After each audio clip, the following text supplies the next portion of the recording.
You know that moment when you finally sit down to get stuff done, and suddenly your fridge, your cat, and your Facebook messages from 2007 all scream urgent? Yeah, that's not coincidence. That's procrastination. Meet Arjun, your average dreamer with premium procrastination powers. He wanted to write a book, build a business, but every day his worst enemy appeared, Netflix, aka the Dream Slayer. After reorganizing his pens for the 5th time, Arjun cracked.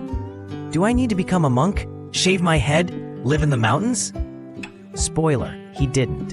Arjun told himself, I'll just work for 5 minutes. That's it, just 5. Here's the trick. Once you start, momentum takes over. Your brain goes, oh hey, this isn't so bad. And boom, 5 minutes turns into 50. Big goals equals big stress. So Arjun broke his goals into bite-sized missions. Want to write a book? Step 1, write the title. Step 2, 1 sentence. Step 3, eat a cookie. Vital. Small wins make the big stuff feel doable.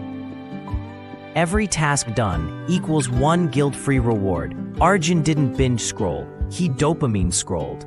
10 minutes, timer on, mind happy. Because when your brain gets a treat, it wants to repeat.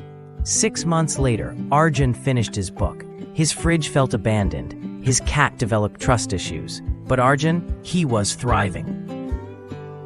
Here's the truth. You don't need to delete Instagram. You don't need to meditate on a rock in Nepal. You just need momentum. Start with 5 minutes. Shrink the task. Reward yourself. Repeat. Oh, and give your future self a high five.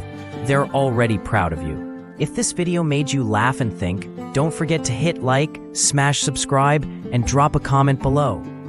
What's the one thing you've been putting off that you'll tackle today? Thanks for watching The Growth Theory, where your growth doesn't require a monastery, just momentum.